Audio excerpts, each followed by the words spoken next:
नहीं बैठ जाओ। कैसे हो? अच्छे हो ना? देखो आज अपन क्या करेंगे, कहानी सुनेंगे। देखो यहाँ पे लिखा हुआ है बोर्ड पर भी, कहानी सुनाने संबंधित क्रिया, है ना? तो वही अपन करेंगे। कहानी सुनना तो सबको अच्छा लगता है ना? लगता है ना बेटा? हाँ, अब एकदम शांति से सीधे बैठ जाएंगे सभी, और मैं जो बोलूंगी वो आपको ध्यान से सुनना है, क्योंकि मैं आपसे भी वही यहाँ खड़े करके बुलवाऊंगी। अब अपन देखेंगे कि किसने अच्छा सुना, और सुनेगा तभी तो अच्छा बोलेगा, है ना? तो मैं अब सुनाना शुरू कर रही हूँ, इसलिए ध्यान से सुनो। एक बार बेटा क्या होता है, जंगल में बहुत ही सुंदर मोर होता है। क्या होता है? बहुत सुंदर मोर होता है। मोर तो जानते हो ना आप किसको बोलते हैं? किसको बोलते हैं मानसी? मोर पीकॉक। कैसा होता है दिखने में? बहुत कलरफुल। कलरफुल, ज्यादातर नीले कलर का होता है ना? बारिशों में क्या करता है वो? नाचता है ना? तो वही मोर, तो वो अपने आप में सुंदर है ना, तो इसलिए वो बहुत सुंदर होता है। और उसके पंख कैसे होते हैं? चमकीले, चमकदार होते हैं बेटा उसके पंख। ऐसे जैसे बहुत कलरों के कारण वो क्या करते होते हैं, चमकीले से होते हैं, क्योंकि उसमें विभिन्न कलर होते हैं ना, बहुत से कलरों के कारण। तो सारे जो जंगल के जानवर होते हैं उसकी बहुत प्रशंसा करते हैं, मतलब उसको अच्छा, उसकी बड़ाई करते हैं कि मोर आप बहुत सुंदर हो, बहुत सुंदर दिखाई देते हो। तो यह सुनकर मोर को क्या हो जाता है? घमंड, अहंकार हो जाता है उसको, है ना? तो किसी के पास कोई अच्छी चीज होती है तो किसी किसी को घमंड हो जाता है ना, तो ऐसे ही मोर को हो गया। तो एक दिन क्या होता है, कोयल एक पेड़ पर बैठकर कूक रही होती है। कोयल किस तरह से कूकती है? हाँ, इस तरह से। तो कोयल की आवाज क्या होती है? बहुत ही मीठी। कनिका इधर सीधे बैठो बेटा, इधर से मीठी होती है। तो ये सुनकर मोर क्या बोलता है उसके कोयल से, अरे तीसरा सीधे बैठो, मैं तुम दोनों से ही पूछूंगी अभी, है ना, कि मैंने क्या बोला।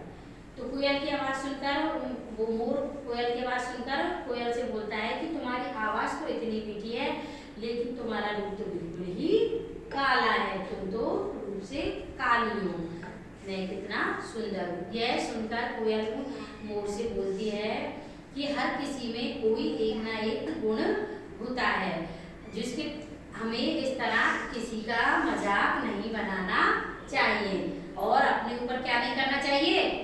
घमंड नहीं करना चाहिए। यह सुनकर कोयल मोर को बहुत ही पछतावा हुआ, उसको बहुत ही बुरा लगा, और उसने क्या किया? कोयल से माफी मांगी। इस कहानी से हमें क्या शिक्षा मिलती है बेटा? कि हमें कभी भी अहंकार नहीं करना चाहिए अपने गुणों पर या अपनी किसी भी चीज पर। अपने आपस में एक दूसरे को नीचा नहीं दिखाना चाहिए। अच्छा, अब ये कहानी किसको याद हुई? पहले तो कुछ प्रश्न पूछती हूँ। अच्छा, मैंने बेटा जो कहानी बताई वो किसके ऊपर थी? मोर के और कोयल के। मोर और कोयल दो पक्षियों के ऊपर थी। अच्छा, अब मिहिर खड़ा होकर बताएगा, मोर के पास सुंदरता वाला, खड़े हो जाओ, मोर के पास सुंदर क्या था? पंख थे। क्या थे बेटा मोर के पास? सुंदर पंख थे। शाबाश, गुड। पेशाब आप बताओ, कोयल के पास क्या अच्छा था?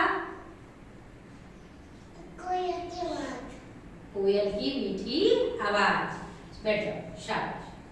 अच्छा, हिमांशी आप बताओ, मोर कोयल को क्या कहता है? मोर कोयल को क्या कहता है?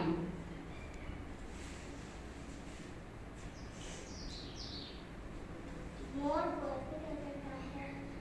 मोर कहती है कि तुम्हारी मीठी आवाज है, पर तुम बहुत काले लगते हो देखने में। शाबाश, क्लैप करो हिमांशी के लिए। अभी एक साथ करेंगे, तीसरा अभी लो। कोयल अपनी मीठी आवाज में बोलता है क्यों? हाँ, बैठो, देखो कितना अच्छा उत्तर बताया है ना हिमांशी ने। टफ भी था ना, काफी टफ था। देखो बेटा एक साथ बोला करो और एक साथ ही क्लैपिंग किया करो, है ना? अच्छा, चलो ये हो गया मोर के पास क्या, मोर के पास क्या थे, सुंदर पंख थे और कोयल के पास मीठी आवाज थी। उन दोनों के पास एक एक गुण था ना, ऐसे ही आप सभी के पास भी कोई ना कोई गुण है, इसलिए एक दूसरे को चिढ़ाना,